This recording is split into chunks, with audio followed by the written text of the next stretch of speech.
Did you ever, what about these comedians that have some goddamn horrible affliction and then come up and talk to you?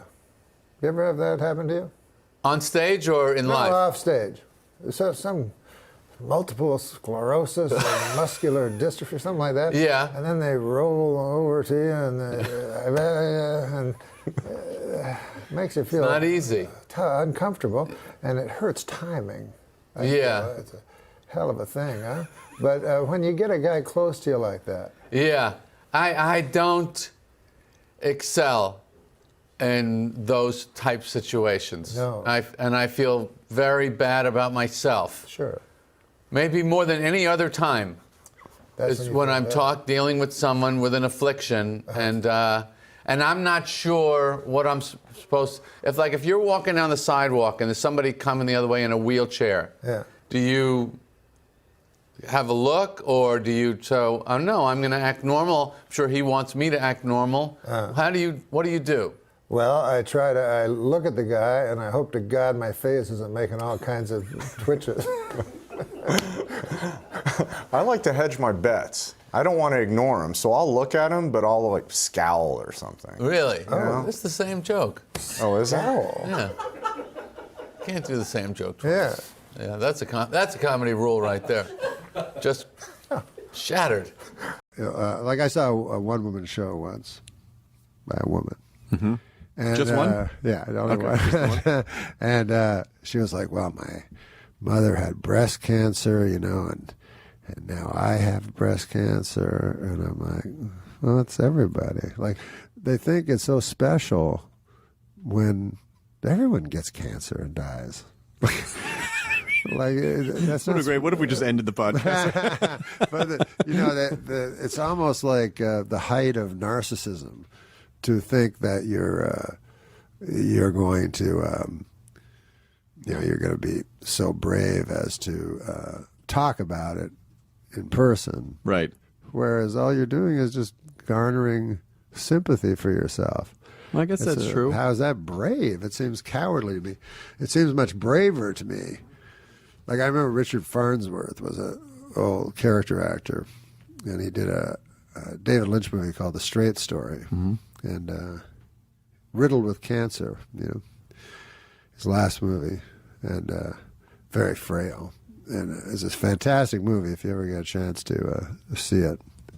It's not a style, because I'm not really that big a fan of what's his name? David Lynch? Yeah, I'm not a fan of it. I don't understand weird stuff. I'm like, huh, what? Like, but this one is a straight ahead story. You know, you think. I call it like a hard G. It's G rated. Okay. It's hard G. I call it hard G because the second time I watched it, I'm like, whoa, I understand it all of a sudden. Well, you got to see this movie. Okay. And if you watch it closely, there's like hellish things going on underneath the surface of what looks like a quaint story.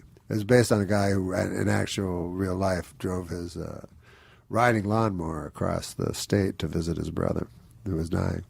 So anyways, the point of it is that Richard Farnsworth was nominated for an Academy Award for the movie.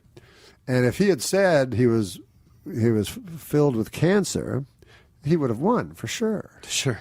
But instead, he didn't say it. And in fact, no one knew it. His family didn't know it. He kept it from everyone. And then he was a stuntman before he was an actor. He did what they call a stuntman's death, which is you put a shotgun in your mouth and with your toe you pull the trigger and blow your head off. Oh my God. And so that to me is courageous. Like you're not being a burden to your family. You know, they know nothing about it, and then you're gone. And then that's it. Yeah. And then toe in the shotgun. Yeah, and you know, they write him. He wrote a nice letter to everybody, you know, in the family, and said that, you know, he didn't want to. The reason he did it is he didn't want to cause people distress. So I thought, wow, how incredible! Like how many To just people go through could it do alone. that? Yeah. So you don't think to go through it alone? You don't think you would write confessional? Like, you didn't talk about any of the gambling stuff in your stand-up, did you? Like, was that In stand-up, no, never. I never talked about me, really. You know, I talked about universal me. You know what I mean? Right. That I was afraid of death, or that, you know, that kind of thing, which is something that everybody is afraid of, you know? And so things like that, that it was me, but it was everybody. Sure. I wasn't pretending that it was a specific Right. ailment that I had. And if I had a specific ailment, and possibly I do, you don't know. I don't know. But I would not talk about it. I would not. I hope that I would not discuss it, and just try to benefit monetarily.